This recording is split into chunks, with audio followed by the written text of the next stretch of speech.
So thank you for joining us. Really appreciate your time today. We're going to be going through a webinar today of a presentation that I did recently at the recruitment exhibition at the Excel. And we had some really tremendous feedback from it about this particular topic, which is really focusing on how you can win more candidates and more clients more often by improving your market penetration and increasing your conversion rate. Now, riding the storm of, often we hear from recruitment agents, this battle between winning enough clients on an ongoing basis, while at the same time needing to obviously find high quality candidates to place in those roles as well. So it is obviously a double aspect kind of digital strategy here. But actually across both audiences, the key thing that here at Plug and Play we advocate for as part of the digital strategy is looking at the client acquisition cost model or the candidate acquisition cost model. Any aspect of your marketing can look at your acquisition cost model. So from a really high level perspective, the acquisition cost model very much focuses in on, if you were to take your marketing budget and divide it by the number of new clients, for example, you get your client acquisition cost model. So thinking about the acquisition cost model is a great way to understand, should I scale my marketing efforts? Scaling your marketing efforts and obviously putting more money into the marketing that you're doing is really a question of, is it working? And the client acquisition cost model is a great way to determine how well it is working. The key aspects of the client acquisition cost model is the market penetration and the conversion rate. These two aspects are the two that you have the most influence or control over. And so when we're collaborating with our clients on how to help them improve the effectiveness of their marketing and making sure that their marketing is working and paying for their paying for itself and it's worth investing or scaling in, we're really looking at how we can increase that market penetration, how we can improve that conversion rate. From top to bottom of the client acquisition cost model, you'll see market size at the very top.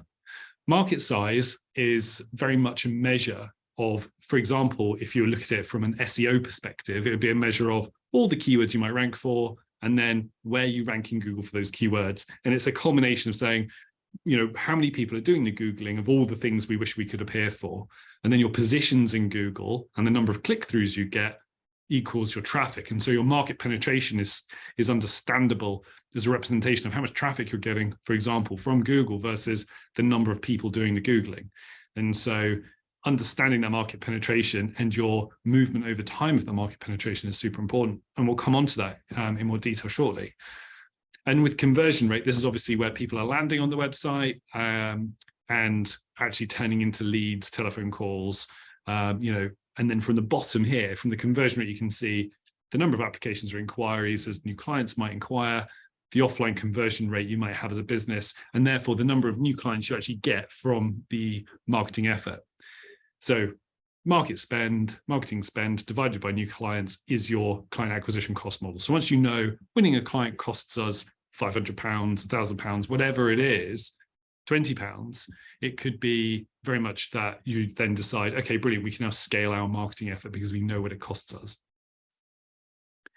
So market penetration really speaks to being found, and being found in digital strategy these days is very much kind of multi-platform. SEO obviously plays a huge role from a Google perspective, but obviously across the sphere of things that your website influences, your website is a cornerstone to your external facing ecosystem. And so whether somebody has heard of you or has been referred to you or has found you on LinkedIn, or maybe you've called and done some outbound calling or emailing or meeting people in real life, attending networks and events, however they're finding you, the website is often part of this process. And so the conversion rate aspect absolutely applies to all of this, because even if someone has worked with you at a previous role and is suggesting that their new company works with you, one of the first things their new colleagues are going to do is Google you, check out your website, and want to go through that process of making sure that you are the right sort of business for them.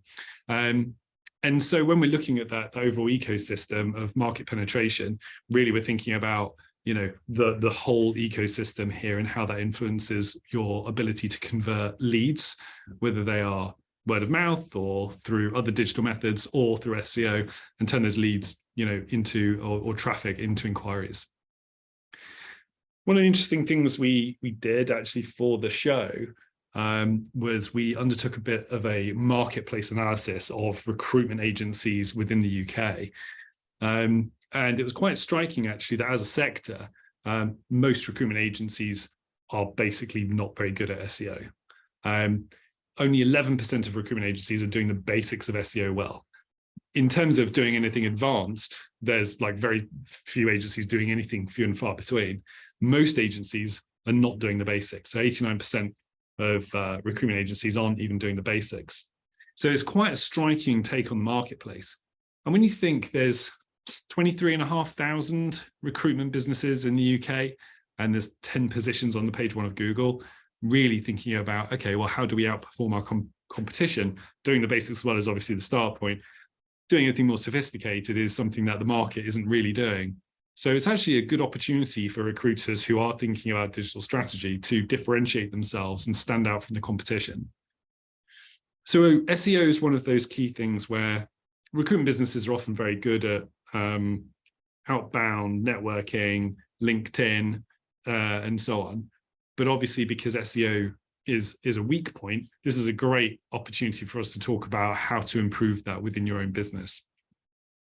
So the first thing we're going to talk about is how Google works. Now, often you will hear, and we find that businesses have heard from different digital marketing businesses or individuals over time that Google changes its algorithm all the time, which kind of is true, but isn't the whole story. So Google does change its algorithm all the time. However, there's three key things that Google has always done, and I think probably will always do. And those are that it's looking at trust, contextual trust, and specificity. These three things are like the prevailing winds, and those prevailing winds determine everything Google does. Because in order for Google to better serve its customers doing the searching and helping them find the most relevant things, it wants to rank stuff that people trust and stuff that's specific to what they searched for. And so if you're looking at optimizing for Google, making sure that you're zooming in on trust, contextual trust, and specificity is a good way not to go wrong. So when we're thinking about trust, we're thinking about, so for example, the way that I might trust my own mother. But if, for example, I've had a problem with my laptop and, had an IT issue, she wouldn't be the person that I would take to fix it. And that's where contextual trust comes in. So, for example, I might contextually trust Dave in our IT team, and, he's literally qualified and can, fix all sorts of computer problems.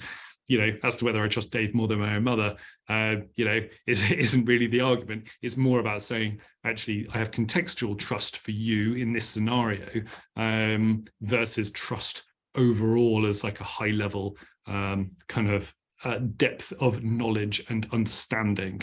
And so we have trust, depth of knowledge and understanding, we have contextual trust, and then we have specificity. So that's the kind of key things about how Google works. So how do we appear more highly in Google? One of the key things that we find is that once people start understanding how Google works, the next thing that they need to understand is why they rank, where they rank, and how to understand how to deploy their resources in such a way that they have a meaningful chance of success. So most businesses do make two key mistakes. First off, they target battles that they'll never win, or they spread themselves too thinly across too many fronts, and so diminish the impact of their strategies. So the key thing that we do is we help our customers by identifying battles they have a statistical probability of winning, by benchmarking them and understanding the statistics and data as to why they rank, where they rank, and understanding if those factors are in their control or influence to change. So I'll give you some examples. So starting with something very competitive, recruitment agencies. So if you Google recruitment agencies, this is the current vanilla result. So i.e. a result that is not skewed by your browser searching history or your geographic location. And so this result is the start point result for Google. And at the moment, you can see Hayes and Adecco and Morgan Hunt, Michael Page, Reed, massive businesses with huge reputational ranking factors for trust and contextual trust. And what you can see at the top here is the search volume of 11,500 to 30,000. And a competitiveness, you can see here that the average domain authority is 40 to 60. Now, domain authority is a statistic from a platform called moz.com, so moz.com. It's an SEO platform. What they do is they try to recreate the same search results as Google in their own formula to identify how Google is ranking things, and so provide feedback on this is the data we have to determine why you rank where you rank. And they're trying to provide insights by saying this domain authority, similar to what some of you may have heard of a long time ago of PageRank, which is something Google kind of invented around how it was going to implement trust. So domain authority is very similar to that. And so we have domain authority, which is like high-level trust, and we have page authority, which is much more contextual trust. And so those are the two factors as to why this website or web page ranks where it does. So what you can see here, you've got a short keyword of 2 words, recruitment agencies, you've got a high search volume and a high competitiveness. Now, if we start making that, looking into this a little bit more, what we can see here at the bottom that we've just highlighted is Robert Half in 9th actually has a domain authority of 54. But what's really interesting about this is that Morgan Hunt, who ranked 3rd, have a domain authority of 39. So by all accounts, Morgan Hunt has a lower trust rating than Robert Half. Now, what's interesting about this is this tells me, as someone who's been working in this space of doing digital strategy for a long time, is that Robert Half, by all accounts, should outperform Morgan Hunt, because what they have in their control on page specificity and contextual trust is something that they could use to their effect, because they have a higher overall trust rating of 54 versus Morgan Hunt's 39. And so if I was the SEO manager at Robert Half, I'd be saying, okay, we can actually rank more highly than Morgan Hunt. And what we need to do here is increase our on-page specificity or increase our contextual trust rankings in order to outperform them. And so this is the sort of statistical anomaly that we would be looking for en masse in order to help our clients identify statistical opportunities that they could succeed in. And so as we go through the different rankings, that's what we're always looking out for. So as I move through here and we get a bit more specific and going into technology recruitment agencies, obviously adding the word technology, we've now got 3-word long keyword. Search volume has dropped to 50 to 100, but arguably much more specific for a client search term or a candidate search term. And the competitiveness of domain authorities between 20 and 50. So we're starting to see here a lowering of that domain authority and a lowering of the competitiveness for those keywords. And if we keep going, fintech recruitment agencies, obviously more specific. It's still only 3 words long, but obviously it's like a combination of finance and technology. So it is more specific as a market. The search volume still 50 to 100, domain authority starting. The actual lowest domain authority on this page is number 7, who have a domain authority of 8. And this is interesting because CF recruitment are obviously specific within fintech. And what they've done is they're managing to outcompete people with much higher domain authorities by being more specific. So this is one of those battles where you have trust, contextual trust and specificity. And actually you can outperform other businesses by being incredibly specific. But that really speaks to the targeting of the keywords and the engineering of the website around those keywords in order to actually succeed. So if I keep going here, fintech recruitment agencies, London, we're now super duper specific, and CF recruitment, and now 3rd in Google for this, where that increased level of specificity around the search term is producing increasingly specific results. And so they're now 3rd in Google for that, because the searcher is being incredibly specific and their page is incredibly specific around this topic. So using specificity, can we leverage reputational ranking factors in order to identify opportunities to outperform the competition? Now, by doing this, you can take websites that, by all accounts, have been going for a very, very long time, So this chart was from a recruitment business called Give a Grad a Go, who've been going for a very long time and have, a huge network of recruiters. And you can see here their old website, which was tootling along for this particular keyword, ranking at the bottom half of page 1. But by increasing the on-page specificity, what you can see is that jump in a single week to be in the top positions within Google, 1 week after it was crawled. And so by leveraging that opportunity, what you can see here is that actually by implementing better specificity, you can actually jump up in Google. The key, though, is not by doing this in a silo. You're not interested in moving one keyword. What you want to do is target many keywords. What we don't want to do is end up in that battle that I was talking about, where you're spreading resources too thinly across too many fronts. And so often the way that we go about doing this is by identifying maybe 300, 400 potential ranking opportunities and whittling it down often to somewhere between 10 to 30 opportunities. So this particular table is, or chart rather, is page 1 positions from one of our customers. And you can see those page 1 positions having a meaningful growth over a relatively short period of time in digital marketing world.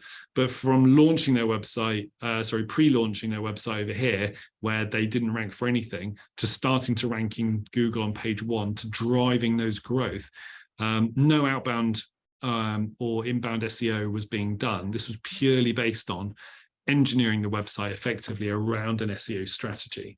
And so you're kind of not betting on an individual keyword, which would be kind of like buying an individual stock, maybe.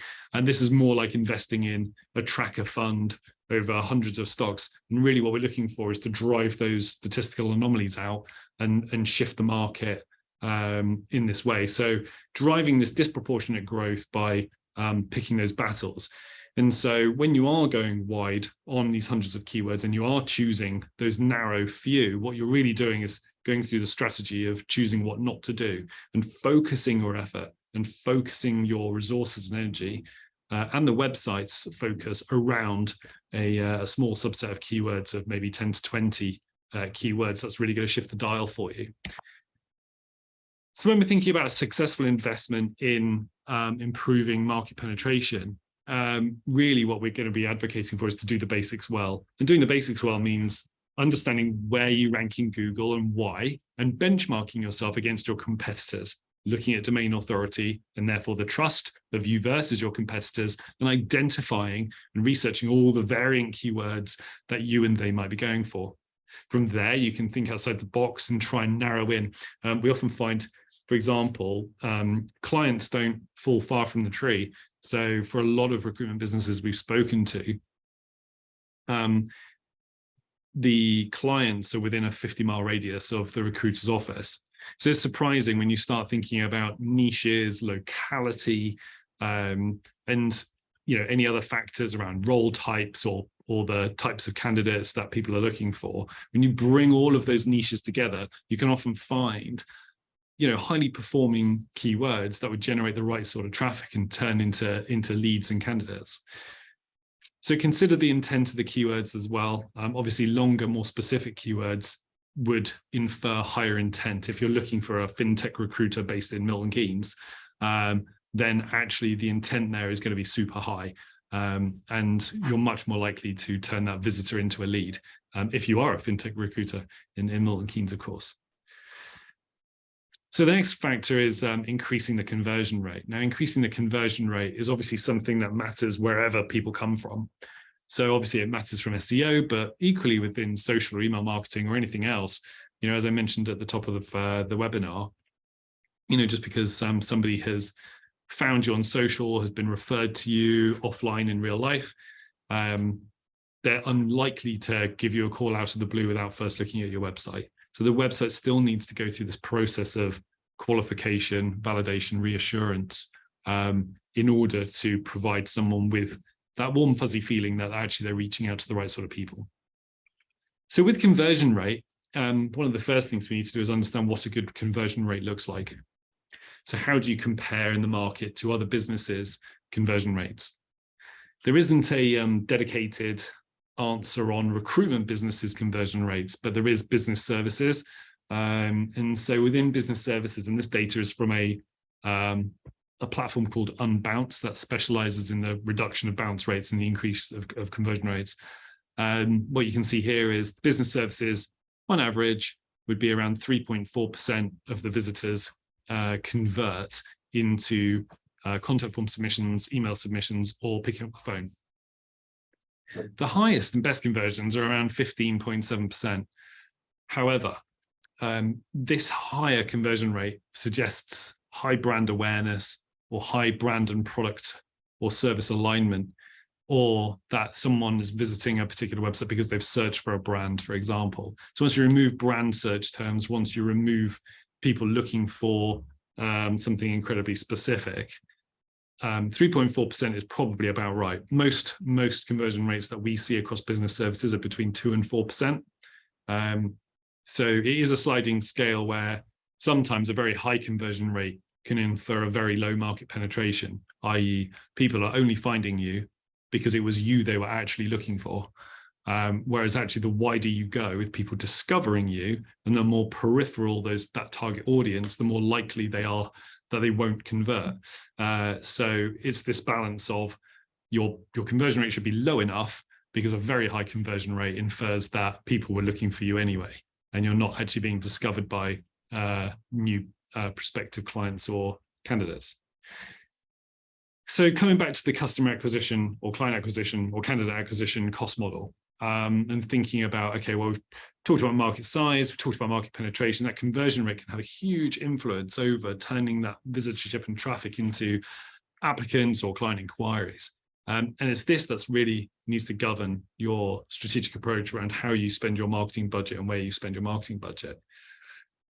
Because when we focus in on things like the website's design, that can make a tremendous difference. I mean, 38% of users will leave a website if they don't like the design, and that's coming from Adobe. And across the, this was a very large survey across lots of different sectors and spaces. But what you can see here is a number of questions that were asked and how the respondents fed back. And actually, is quite damaging. I mean, things like page load speed, images not loading properly, it just wasn't very nice to look at. It doesn't work very well on the device that I was using.